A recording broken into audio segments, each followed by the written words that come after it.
You're never far from me, never far from me. Your love is close. You're never far. You're never far from me, never far from me. Yeah.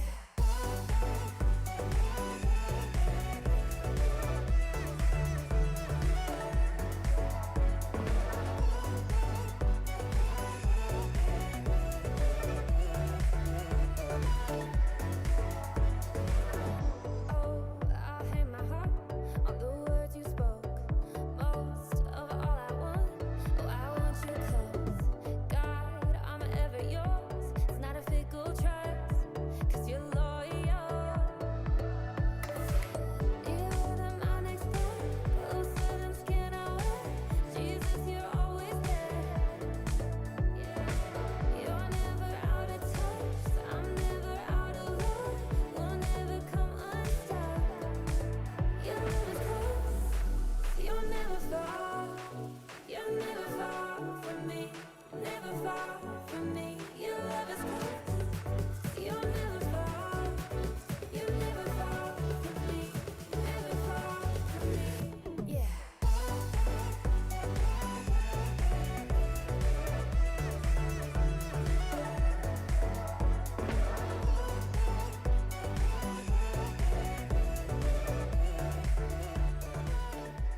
Hey, herzlich willkommen zur offenen Tür, Kirche online heute Morgen. Hey, wir haben uns sehr darauf gefreut, heute Morgen mit euch zusammen hier Gottesdienst feiern zu dürfen, zu können.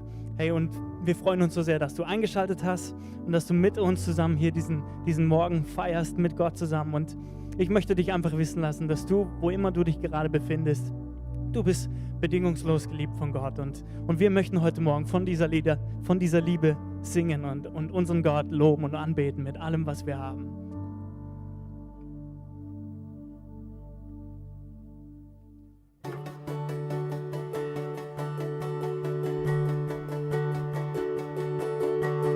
Sehe ich dein Gesicht, lebt mein Herz auf durch dich. Ich weiß, was Leben ist, seit ich dich traf. Weiter als Sonnenlicht strahlt sie aus und für dich. Liebe vollendet sich hier bei dir. Diese Liebe ist echt, du lässt mich niemals los, mich niemals los. Oh, sie ist mehr als ein Wort, lieb, hält sie jemals auf, sie jemals auf.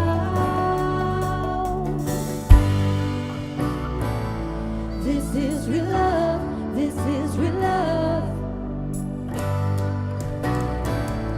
This is real love, this is real love. Oh.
Sekunde von dem Tag liebst du uns, egal wie wir uns benehmen. Deine Liebe ist echt und du liebst uns. Und Herr, ich danke, dass dein Segen auf uns ist. Ich danke, dass dein Segen vor uns geht, hinter uns ist, am Morgen, am Abend. Dein Segen ist mit uns. Thank you, Jesus.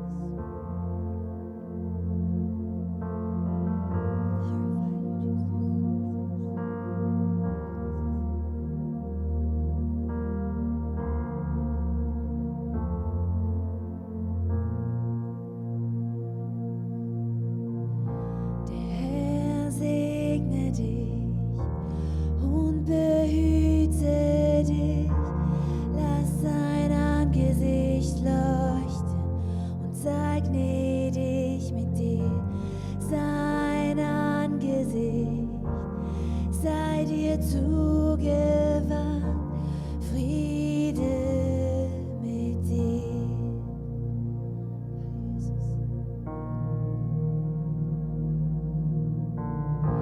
Der Herr segne dich und behüte dich, lass sein Angesicht leuchten und sei gnädig mit dir.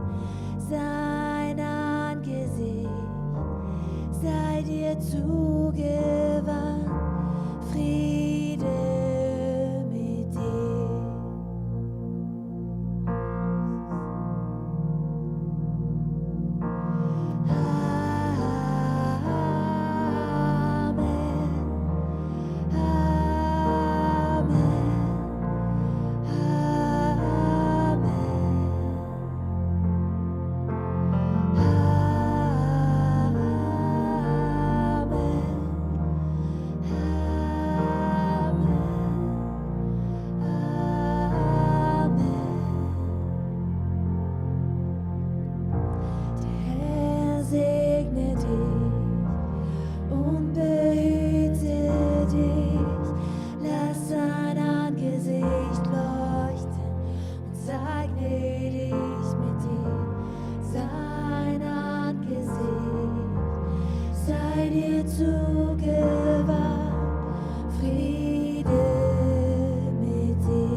preisen dich, Jesus, wir loben dich. Halleluja, Vater. Hallo, offene Tür, herzlich willkommen zu unserem Online-Gottesdienst heute. Mann, oh Mann, heute ist unser 12. Gottesdienst, wie wir es heute machen, online. Und wer hätte denken können, eben vor ein paar Monaten, dass wir immer noch so Gottesdienste gestalten würden. Aber ihr seid da, wir sind hier und wir freuen uns, dass wir Gottesdienst feiern können. Wir heißen offene Tür. Versuch mal, eine Kirche die Tür zu schließen. Und unsere Türen sind weiter offen wie je zuvor. Das will ich untermalen hier in diesem Augenblick. Die Kirche weltweit, die Gemeinde Jesu Christi ist stark und geht stark voran. Und wir freuen uns, dass wir uns versammeln können in unseren Wohnzimmern oder im Auto, wo auch immer du bist. Wir freuen uns, dass du dabei bist. Wir sind natürlich auf YouTube jetzt gerade. Ich ermutige dich, falls du es noch nicht getan hast, abonniere unseren YouTube-Kanal. Somit wirst du auch immer Updates bekommen, wenn wir auch unter die Woche Videos posten. Ein Teaching, wie auch immer, ein Update, wie es weitergeht für uns als Gemeinde. Abonniere unseren Kanal und es ist einfacher wie je zuvor, einen Gottesdienst jemand anders zu teilen. Und so, es gibt diesen Share-Knopf oder eben darauf kannst du klicken und bitte share, also teile das jemanden. Gott legt und auf unserem Herzen so bestimmte Menschen, also und folge diesem Impuls in dem Augenblick und teile es jemandem mit. Noch nie war es so einfach. Falls du neu bist, du möchtest uns besser kennenlernen, wir würden uns riesig freuen, eben zu wissen, wer du bist. Und es kann sein, du schaltest dazu vielleicht aus Zell oder gerade über die Grenze in Basel oder in Weil am Rhein, wo auch immer du bist. Also lass uns wissen, wo du bist. Und du kannst teilnehmen an unserem Chat. Oder du kannst auch eine Kontaktkarte ausfüllen. Wir haben eine Online-Version und hier drauf kannst du klicken, kannst du es wissen lassen, dass wir für dich beten können. Vielleicht hast du ein Gebetsanliegen. Wir würden uns riesig freuen, das zu nehmen. Und wir beten täglich für diese Gebetsanliegen. Und so lass uns wissen, wie wir dir unterstützen können in dieser Zeit. Lasst uns zusammenhalten. Und wir müssen bewusste Entscheidungen zu treffen, genau das zu tun.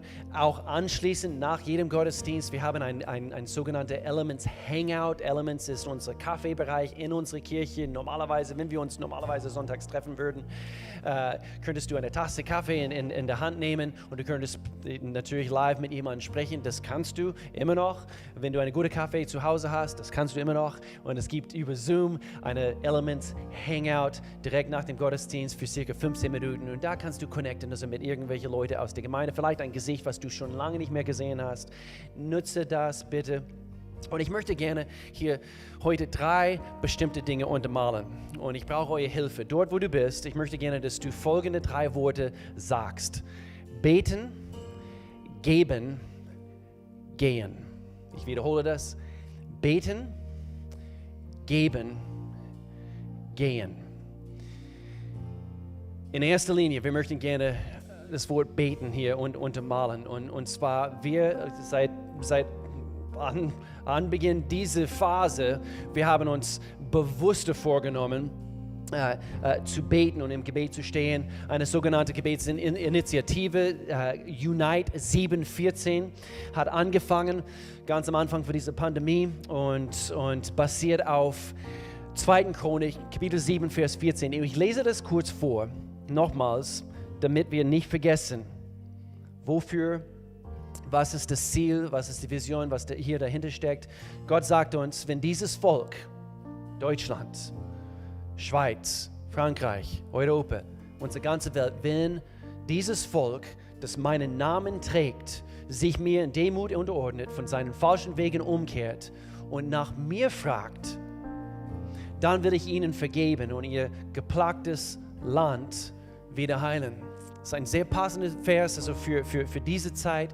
Und ich fordere uns noch einmal darauf, diese Woche, bitte tragt es ein, 7:14 Uhr morgens und abends. Hier gibt es eine Änderung. Pass gut auf. Wir werden jetzt nur morgens live über Insta Live auf Instagram, werden wir nur noch morgens mit unserem Gebetsleiter, unser Leiterschaftsteam, werden wir das aussenden, ausstrahlen, also live über Insta Live. Das heißt nicht, dass wir nicht um 19:14 Uhr beten, aber wir haben gemerkt, also es gibt, seitdem wir unsere Connect-Gruppe, unsere Kleingruppe-Trimester angefangen haben, es gibt ein bisschen zu viel Konkurrenz abends, wo Menschen Connect-Gruppen haben und so weiter. Aber bitte, wenn du kannst, bitte, das ist das Ziel, 7:14 Uhr morgens und auch abends wollen wir hier beten. Und so auch zu diesem möchte ich auch hier ganz kurz erwähnen, dass wir kurz davor sind, unser erstes kollektives Treffen als Gemeinde wird sein, dass wir zusammenkommen zum Beten. Bevor wir überhaupt einen Gottesdienst anbieten, wir möchten gerne zusammenkommen zum Beten. Und es könnte noch eine Weile dauern, bis wir wieder ganz normal Gottesdienste haben. Okay? So bitte habt Geduld. Unsere ganze Welt muss Geduld haben. Nach wie vor, wir haben ein wichtiges Treffen letzten Donnerstag gehabt, also mit alle unserem Leiterschaftsteam hier. Wir haben mehrere Stunden diskutiert und gebetet und Gott gesucht in diesem.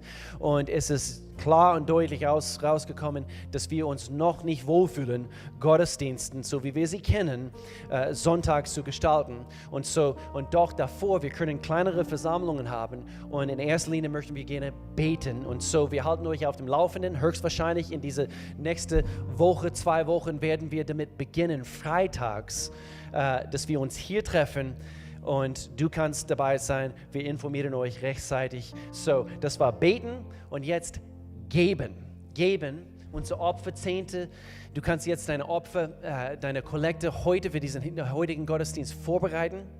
Und ich will sagen, in dieser Zeit, Gemeinde, ihr seid so treu gewesen und ich möchte gerne, würde ich genug Menschen hier haben, ich würde euch applaudieren. Ihr seid so großzügig gewesen und ihr habt bewiesen, dass ihr biblische Prinzipien versteht und ihr vertraut auf Gott. Und so, es ist nicht die Zeit, dass wir zurückziehen, dass wir zurückweichen von Gottes biblische Prinzipien, auch wenn eine Pandemie herrscht. Also Gott sagt, sein Wort gilt zu jeder Zeit. Und so, wir erleben das tatsächlich als Gemeinde. Es gab ein paar Großspenden. Ihr wisst, wer ihr seid und ihr gebt treu weiter. Und ich möchte uns einfach ermutigen, das weiterhin zu tun, Gottes Prinzipien. Also gerade jetzt in solchen Zeiten, wo unsere ganze Welt unter dieser Pandemie herrscht und Menschen können zurückziehen, gerade jetzt in solchen Zeiten, wir beweisen, dass Gottes Prinzipien funktionieren. Er sagte, bringt der Zehnte in volle Höhe. Er sagte sogar in Malachi Kapitel 3, stellt mich doch auf die Probe und seht, ob ich meine Zusage halte, denn ich verspreche euch, dass ich dann die Schleusen des Himmels wieder öffne und euch überreich mit meinem Segen beschenke. Unabhängig von irgendwas, was in unserer Welt läuft, Gottes biblische Prinzipien funktionieren immer. Und so, ich weiß nicht, wie ihr es zu Hause macht. Also es gibt die Möglichkeit hier, du kannst hier auf diesen Link klicken. Wie kann ich geben? Du kannst hier online geben. Ich weiß, also vielleicht, aber ich will physisch geben. Du kannst ruhig unter die Woche bei uns hier in unsere Büros vorbeikommen.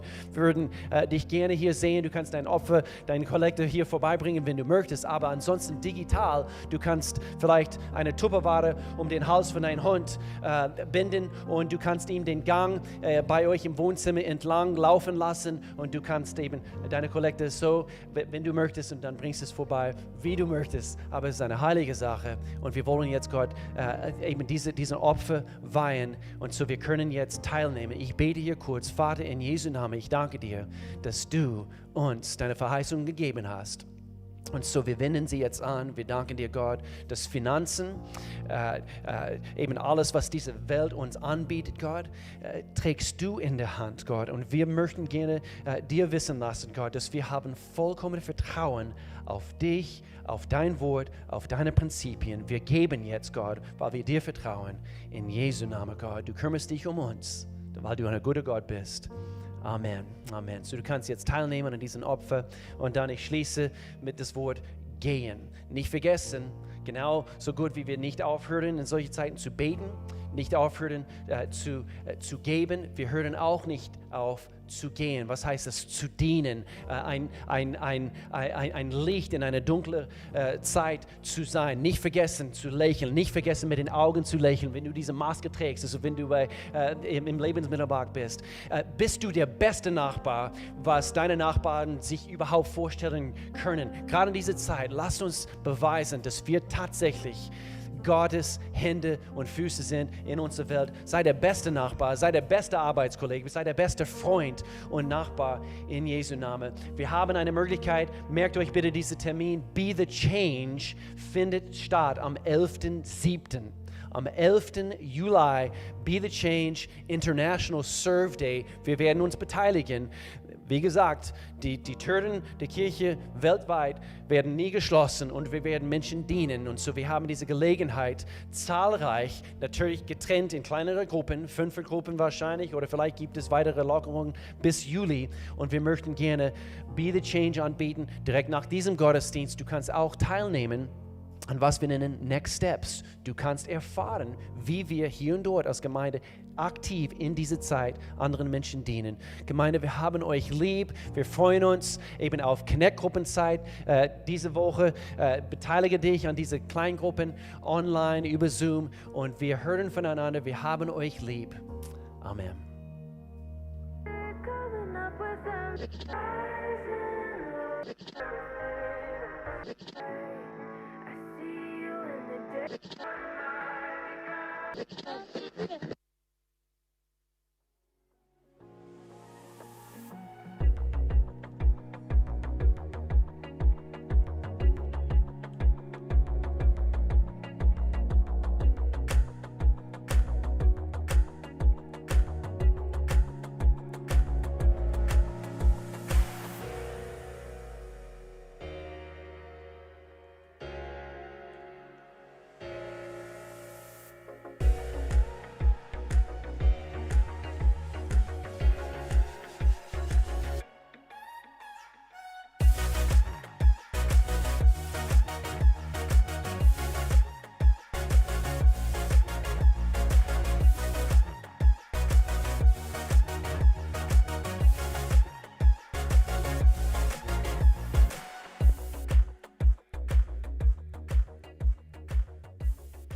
Guten Morgen. Ich freue mich, euch so begrüßen zu dürfen in diesem Gottesdienst. Die Technologie macht das alles möglich. Und ich muss sagen, ich war wieder begeistert, als ich hier in diesem Raum hineinkam heute Morgen. Und ich habe gesehen, all die Technologie und die Jungs und Mädels, die hier alles vorbereitet haben. Wir haben ein tolles Team hier in der Gemeinde, die das alles ermöglicht, damit wir Gottesdienst mit euch haben können. Und heute Morgen hat der Herr mir ein Gutzi gegeben, unterwegs zu Gottesdienst hier. Wir wohnen in Tannenkirchen, ein bisschen auf dem Hügel. Und als ich den Hügel runterfuhr, schaute ich in die Ferne. Und da habe ich die weiß schneebedeckte Alpen gesehen. Wir sehen es nicht immer, aber so einen schönen Anblick. Gloria und ich, wir lieben diese Berge. Und als ich da auf dem Feld schaute, da kam ein Reh am Springen mir entgegen. War so süß, ein kleiner Reh. Und er hielt an der Straßenseite und ich dachte, wird er kommen, wird er nicht kommen? Doch, er kam und sprang über die Straße vor mir. Ein süßes Ding. Und dann ging er weiter auf dem nicht schneebedeckten Feld, das war frisch gepflügte Feld und ist weitergegangen. Und ich dachte an Rebpfeffer. Nein, ich habe nicht an Rebpfeffer gedacht, aber es war so ein schöner Anblick. Heute schließen wir eine Predigtserie ab, Anbetung als Lebensstil. Und ich muss ehrlich sagen, als ich das zum ersten Mal gehört habe, Lebensstil der Anbetung, was bedeutet das? Und ich war ein bisschen verwirrt und ich habe gedacht, dann kann ich so gut singen, ich kann sprechen, aber das Singen geht nicht so gut. Und als wir zuerst verheiratet waren, Gloria, meine Frau, sie wollte immer jemanden heiraten, der singen könnte. Aber ich habe sie da enttäuscht. Ich kann reden, aber nicht singen. Und in den ersten Jahren, wo wir verheiratet waren, sagte sie, Al, wir würden im Auto fahren, lass uns ein Lied zusammen singen, ein Duett. Ja, okay. Und sie sagt, wir finden ein einfaches Lied, Kinderlied. Jesus liebt mich ganz gewiss. Und die würden mit der Melodie zusammen anfangen und dann würde sie in die zweite Stimme gehen. Und sie würde dann den Alt singen. Okay, wir fingen gut an und dann ist sie runtergegangen im Alt. Und was habe ich getan? Gleich gefolgt und dieselbe Stimme gesungen, die Gloria gesungen hat. Nein, nein, Al, du musst die Melodie singen. Ja, ich probiere es, aber es hat nicht funktioniert. Und so hat sie gelacht. Und so, ich wusste, wenn ich Gloria zum Lachen bringen will, muss ich nur sagen, willst du ein Duett singen? Und da hat sie schon angefangen zu lachen. Hat nicht geklappt. Ich hatte diese komischen Gedanken, dass wenn ich einen Lebensstil der Anbetung haben muss, dann muss ich zum Laden gehen und dann muss ich hier mir einen Haufen Kassetten aneignen hier, damit ich genug Loblieder und Anbetungslieder immer in der Nähe habe hier. Und dann könnte ich jeden Tag mir einordnen, welche Loblieder und Anbetungslieder ich singen wollte. Das hat mir nicht so gut gepasst, aber hey, ich kann wisst ihr, was das ist? Ein Walkman mitbringen. Und da könnte man wirklich eine Kassette reintun. Wenn die Gemeinde normalerweise versammelt ist, hier zu meinen Rechten sitzen immer unsere jungen Leute. Und ich frage mich, wie viele von unseren jungen Leuten wissen, was ein Walkman ist. Aber das ist so ein gewaltiges Ding. Du kannst eine Kassette mit einem Band da rein tun, falls du das nicht weißt. Und du hast Kopfhörer an und dann spielt es eine Seite durch und dann macht es Klick alleine und dann spielt es die andere Seite. Und das war so ein tolles Ding. Ich dachte, ja, muss ich mein Leben hier umstellen mit all diesen Kassetten? Meine Einstellung war nicht das, was es hätte sein sollen. Es gab sogar ein Seminar in Lörrach zu diesem Thema hier. Und ich dachte, Loblieder, Lobpreis, Lebensstil hat mir nicht ganz so richtig gepasst. Aber dann habe ich meine Einstellung geändert. Ich wusste, es hat was mit Musik zu tun, aber nicht nur Musik. Musik kommt aus dem Herzen Gottes, das weiß ich. Und wo wir die Lieder heute Morgen, die Anbetungslieder gesungen haben, spürte ich wieder, was Musik tun kann im Herzen von einem Mensch. Es hat mich wieder angerührt. Da ist eine gewaltige Kraft in dieser Musik. Und wir Menschen sind geschaffen, um anzubeten. Wir müssen anbeten. Wir werden etwas anbeten. Wenn wir Gott nicht anbeten, dann werden wir vielleicht uns selbst anbeten oder jemand anderes oder du mit deiner Karriere. Aber wir sind geschaffen, um anzubeten. Und dann, so wie wir diesen Serie einen Titel gegeben haben, Beautiful Exchange, ist es in der Anbetung, bringen wir etwas zu Gott von uns selbst und er gibt uns von sich selbst etwas zurück. Und das ist auferbauend. Das gibt Kraft im Leben. Die Grundlage für einen Lebensstil der Anbetung ist unser Charakter. Ich will heute einiges sagen über unseren Charakter. Und der erste Punkt, den ich machen möchte, ist, Lebensstil der Anbetung involviert die ganze Person. Und das ist eigentlich dein Charakter, wer du bist. In Römer 12, die ersten 2 Verse sind gewaltige Verse über diesen Thema. Und Pastor Will hat letzten Sonntag diesen Vers benutzt. Und ich will es nochmals lesen, diese 2 Verse. Ich ermahne euch nun, ihr Brüder, angesichts der Barmherzigkeit Gottes, dass ihr euer Leiber darbringt als ein lebendiges, heiliges, Gott wohlgefälliges Opfer. Das sei euer vernünftiger Gottesdienst. Und passt euch nicht diesem Weltlauf an, sondern lasst euch in eurem Wesen verwandeln durch die Erneuerung eures Sinnes, damit ihr prüfen könnt, was der gute und wohlgefällige und vollkommene Wille Gottes ist. Er spricht den ganzen Person an. Er spricht vom Leib, vom Körper. Und da hat Pastor Will letzten Sonntag schon so gut darüber gesprochen. Was tun wir mit diesem Fleisch- und Blutkörper? Wie behandeln wir das? Er spricht in Vers 2 über dein Sinn, dein Verstand. Es ist mehr als nur ein Opfer von deinem Körper. Und dann habe ich einige andere Dinge gesehen, wo in Vers 1 spricht er von einem lebendigen Opfer. Lebendigen Opfer. Was hat Paulus damit gemeint? Er benutzt hier ein alttestamentliches Bild. Du liest viel vom Opfer, Tempelanbetung im Alten Testament. Und wenn wir die Bibel lesen, ich ermutige euch, Fragen zu stellen, beobachte. Und eine wichtige Dinge zu beobachten ist, an wem ist es geschrieben? An wem hat Paulus diesen Brief an den Römer geschrieben? Und er hat an Juden geschrieben.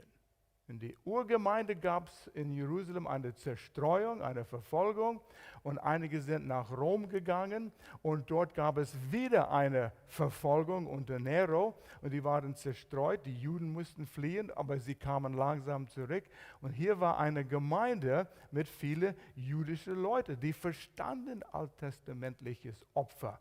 Menschen würden ein Tier zum Tempel bringen, auf dem Altar wurde es gelegt, geschlachtet. Es war eine total 100%ige Verpflichtung und es war eine völlige Hingabe. Wenn du in dem Alten Testament liest, du merkst, wo Gott oft sagt, ich will nicht mehr euer Opfer, was im Tempel gebracht wird. Ich will euer Herz, ich will euer Gehorsam. Also das muss zusammen sein. Und so, wir dürfen nicht in ein Ritual kommen. Wir gehen zur Gemeinde, wir machen singende Loblieder, wir haben Connect-Gruppen und das sind Dinge, die wir tun. Aber wo ist unser Herz, unsere Hingabe? Mit unserer ganzen Persönlichkeit, mit unserem Charakter. Wir haben manchmal Männerfrühstück. Und ich hörte einmal in der Vorbereitung bei einem Männerfrühstück, wir wollen Speck und Eier haben. Ja, Männer brauchen das.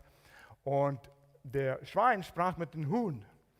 Und der Schwein guckte den Huhn an und sagte, ja, du bringst eine Spende. Du bringst die Eier. Und der Schwein sagte, ja, ich muss eine völlige Hingabe bringen. Es hat mir mehr gekostet, als was es dir kostet. Und so, wo sind wir? Bringen wir nur eine Spende oder bringen wir eine völlige Hingabe? Und mit unserem Charakter zeigen wir, wer wir wirklich sind, was wir wirklich, wo wir wirklich sind. Unser Charakter, unser Glauben, was wir glauben, was tief in unserem Herzen ist, was nicht beweglich ist, unsere Werte, worauf bauen wir unser Leben, gibt uns die Möglichkeit, richtige Entscheidungen zu treffen, zu wissen, Gutes und Böses, unsere Weltanschauung, glauben wir an Schöpfung, glauben wir an Evolution. Es beeinflusst, wer wir sind und wie wir unseren Charakter zu Ausdruck bringen. Charakter könnte man auch sagen, ist das, was aus dir rauskommt, wenn du gedrückt bist, wenn du squeezed, wenn die Umstände nicht passen. Was kommt aus deinem Mund raus? Wie reagierst du? Wie reagierst du zu den Menschen? Manchmal wirst du kritisiert, du wirst verletzt und Leute sagen Dinge über dich, die nicht ganz richtig sind. Wie reagieren wir? Wir reagieren alle. Aber starker Charakter bringt uns dazu, richtig zu reagieren. In dieser Viruszeit hast du deine Arbeitsstelle vielleicht verloren oder dein Einkommen ist sehr eingeschränkt. Gott, wo bist du? Was werden wir tun? Wie werden wir es schaffen? Vielleicht ist es Krankheit. Vielleicht hast du eine Mitleidsparty mit dir selbst. Hör dich selbst an. Was kommt aus deinem Mund? Das zeigt, was in unserem Charakter ist. Ein Charakter ermöglicht dich, das zu tun, was du tun sollst. Nicht nur, wonach du Lust hast oder nicht Lust hast. Das ist dein Charakter. Ein zweiter Punkt, was ich hier machen möchte, ist, dein Charakter kann wachsen. Und ein Weg, wie dein Charakter wachsen kann, ist durch Sinneserneuerung. Und das haben wir gesehen in Römer 12, Kapitel 2. Passt euch nicht diesem Weltlauf an, wie die Welt denkt, sondern lasst euch in eurem Wesen, deinem Charakter, verwandeln durch die Erneuerung eures Sinnes, damit ihr wissen könnt, was richtig ist, das wohlgefällig ist, was Gott haben will. Unsere Denkweise muss geändert werden. Und so wie wir unsere Denkweise verändern, verändern wir unsere Handlungen. So wie wir unsere Handlungen verändern, verändern wir unseren Charakter und unseren Leben. Und das entwickelt sich in einen Lebensstil der Anbetung. Weg von weltliches Denken. Wir werden so beeinflusst in unserer Welt von den Medien, von Unterhaltung, von Werbung, von den Gesprächen, überall, in den Schulen, gewaltige Veränderungen. Und die sind nicht die Veränderungen, die uns zu Gotteswerte bringen.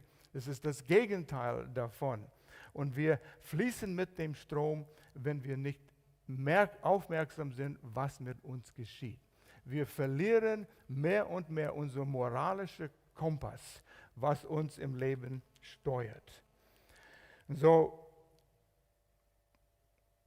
hier ist ich kenne diese Verse.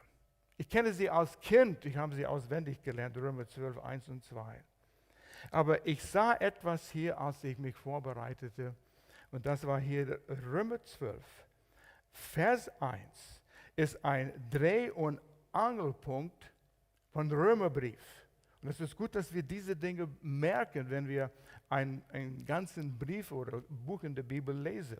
Römer 12, Vers 1 fängt mit: Ich ermahne euch nun. Nun, was bedeutet nun? Nun. Warum ist das Wort dort? Paulus hätte sagen können, ich mahne euch, und dann weiter geredet oder geschrieben. Aber nein, er hat 11 Kapitel geschrieben von Lehre. Er hat nicht in Kapiteln geschrieben, aber wir haben es in 11 Kapiteln. Und dann sagt er nun oder jetzt oder deshalb. Und da müssen wir Acht geben. Warum? Was ist der Argument? Nun ist eine Konjunktion, wenn du Grammatik weißt. Es verbindet das, was vorher war und das, was kommt. Und da ist nicht ein Bruch, aber eine Änderung. Weshalb? Aufgrund alles, was er in Kapitel 1 bis 11 geschrieben hat. Er schreibt von der Barmherzigkeit Gottes. Er sagt es in Vers 1. Das ist eigentlich ein Wort im Mehrzahl, auf Englisch Mercies, die Barmherzigkeiten Gottes. Kapitel 1 bis 11. Wer weiß, was in Kapitel 1 bis 11 wirklich steht? Können wir das auflisten? Das ist die Grundlage von unserem Lebensstil der Anbetung. Wenn unser Sinn erneuert wird auf diese Wahrheiten, die Paulus gerade gegeben hat, das macht es möglich, so zu leben, wie wir leben sollen. Und in Kapitel 12, nach Vers 2, da hat er eine ganze Liste von, wie wir uns benehmen sollen im Alltag mit den Menschen, mit denen wir zu tun haben. Und das sind Säulen in unserem Glaubensleben. Und wir müssen diese 4, 5 Säulen, wie immer du das teilst, in unserem Herzen, in unserem Sinn und Verstand und darüber nachsinnen, bis es in unserem Herzen hineingeht, dann verändert es unserem Leben. Dann können wir einen Lebensstil der Anbetung leben, weil unser Sinn verändert ist, unsere Herzen verändert ist und wir haben ein wohlgefälliges Leben. Und da fängt diesen Beautiful Exchange an. Wir wollen das tun, was richtig ist. Wir wollen Gott gefällig sein. Wir wollen Gott anbeten. Ein Kind will seinen Eltern gefallen, wenn die Familie in Ordnung ist. Ein Kind will das Richtige tun. Ich will meine Eltern nicht enttäuschen. Und ich weiß, wie das ist, als wir unsere Kinder erzogen haben. Die waren alle verschieden. Und manchmal, und das war bei Melanie, sie war ein empfindsames Kind. Ein empfindliches Kind, sensitive, im positiven Sinn.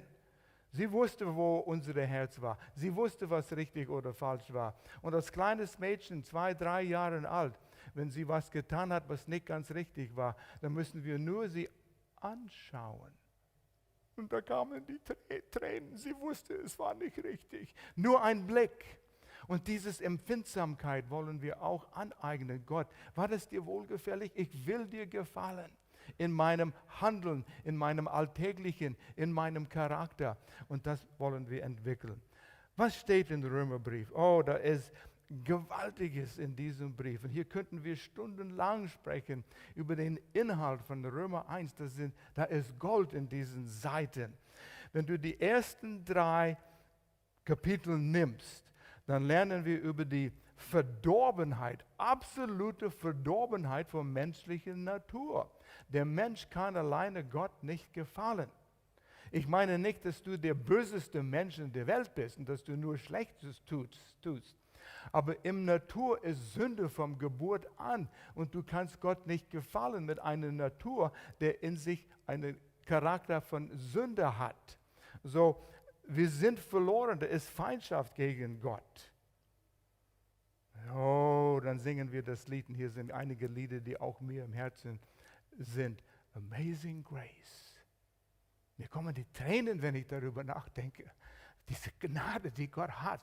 Für Menschen, die absolut verloren sind, mit Gott nichts zu tun haben wollen, sogar Feindschaft gegen Gott. Schau dir unsere Welt an. Aber Gott sagt, ich will euch retten. Ich will euch Gnade zeigen. Und wenn man versteht, was diese Gnade ist, und das wird so in Kapitel 3, Römer 3, weiter beschrieben, diese unverdiente Gnade. Wir hatten Strafe verdient. Gott wäre gerecht, wenn er jedem Mensch in die Hölle gesendet hat, weil er ein Sünder war und gegen Gott war. Und Gott sagt, nein, ich will euch gnädig sein. Ich will die Strafe, die ihr hättet zahlen müssen, für euch bezahlen. Ich sende meinen Sohn Jesus. Und der trug die Strafe für mich. Und da ist wieder ein Lied, was mir im Sinn kommt. The King has carried my cross. Und wenn du das dir vorstellst, der König, der allmächtige König, der gute König, hat mich gesehen in meiner Sünde und Schuld und mich verurteilt für die ewige Verdammnis. Ich bin schuldig. Aber er kommt runter von seinem Thron, sandte seinen Sohn und hat den Kreuz auf seinen Schulter genommen, den ich hätte nehmen sollen, der König. Und er trug es für mich. Wenn du das begreifst, das tut etwas in dir. Und deshalb hat Paulus gesagt, diese Barmherzigkeiten, wenn du sie verstehst, diese Säulen, es verändert dein Denken. Kapitel 4 im Römerbrief über Abraham. Er hat diese Dinge auch begriffen. Und Abraham glaubte Gott an seine Verheißungen, das Unmögliche zu tun, ein Vater vieler Völker zu werden, obwohl er fast 100 Jahre alt war und noch kein einziges Kind hatte. Unmöglich. Gott sagt, du wirst ein Kind haben. Und dann Gott hat den Blutbund mit Abraham geschlossen.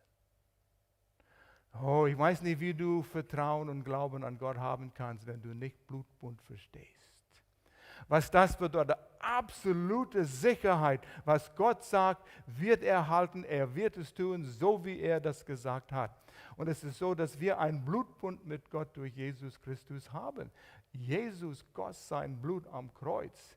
Und das hat zu sagen, alles, was in Gottes Wort, die Bibel, den alten Bund und den neuen Bund, versiegelt mit dem Blut, gilt.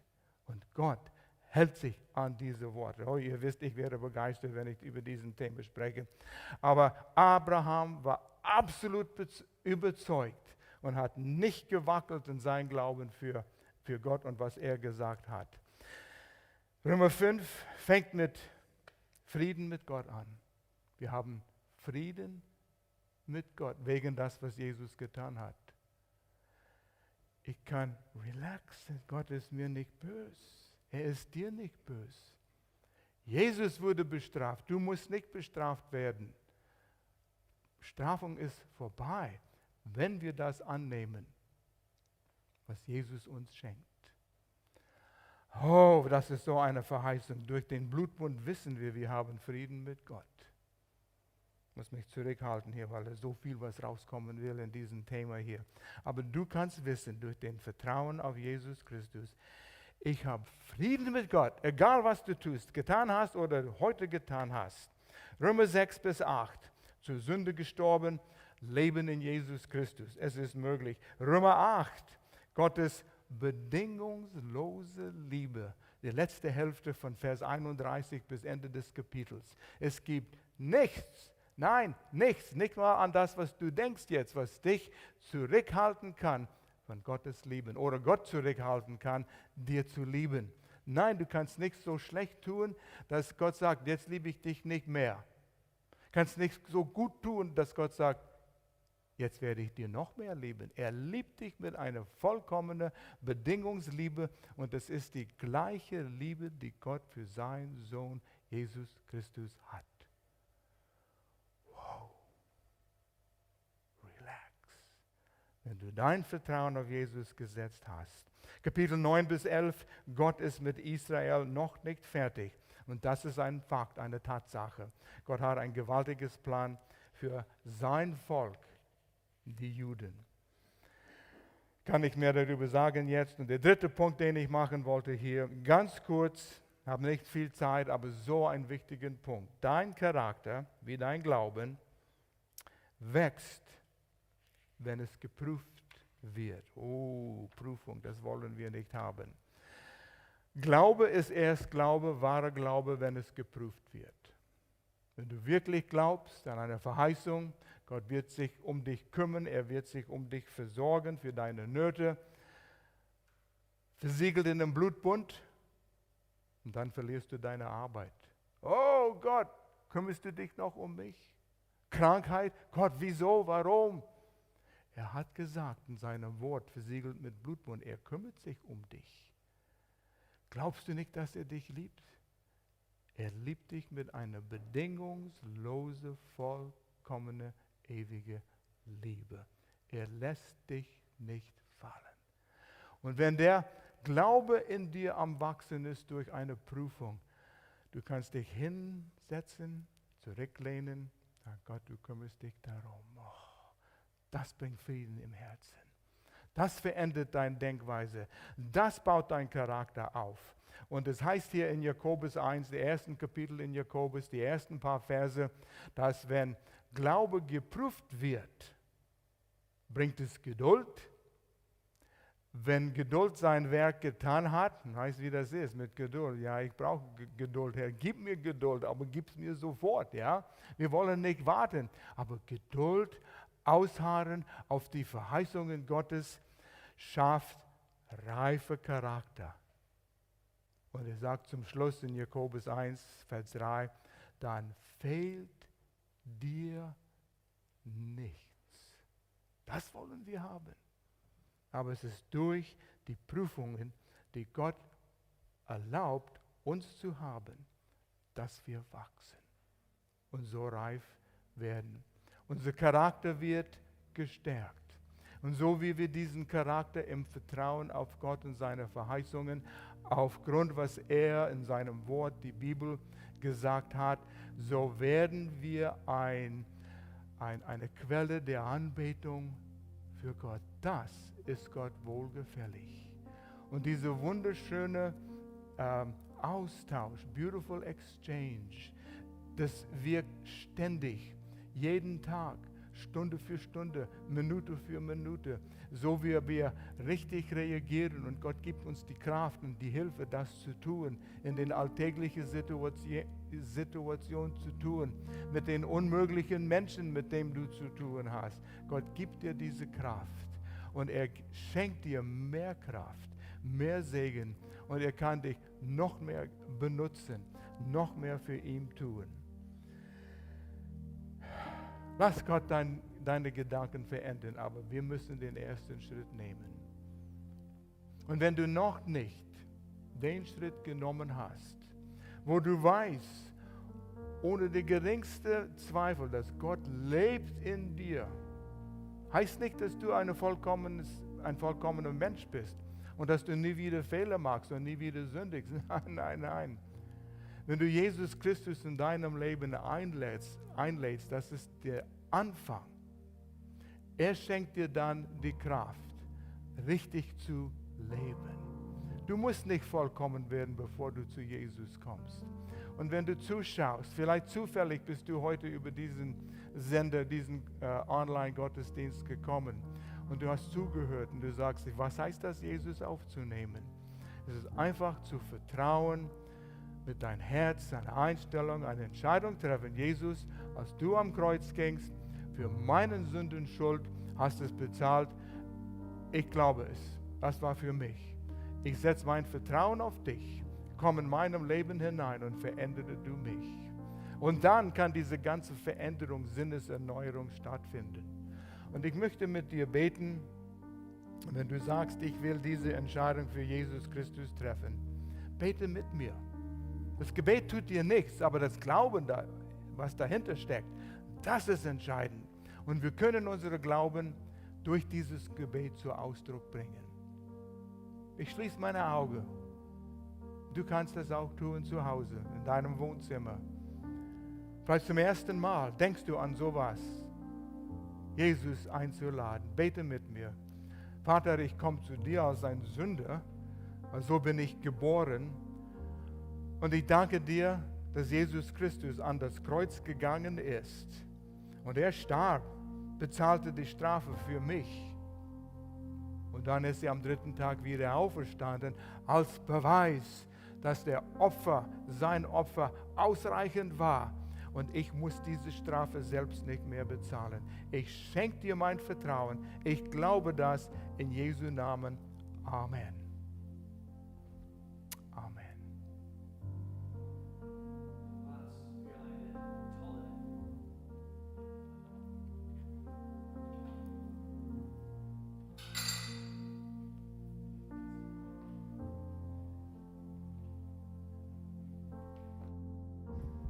Oh, wir lieben es, wenn es live ist. Ich dachte, ich habe mein Kopfmikrofon angehabt. Was für eine tolle Botschaft, was für eine tolle Überraschung, dass unser Gründungspastor hier bei uns war heute. Die Liebe Gottes formt unser Charakter und wir lieben es einfach, uns eben mehr und mehr in Gott zu verlieben. Diese Themenserie, wir machen weiter nächsten Sonntag, wir schließen das ab, Beautiful Exchange. Falls du ein Gebetsanliegen hast, also bitte füll diese Kontaktkarte aus. Also falls du eine Entscheidung heute getroffen hast, also würden uns riesig freuen, von dir zu hören. Ansonsten Gemeinde, wir wünschen euch eine wunderbare Woche.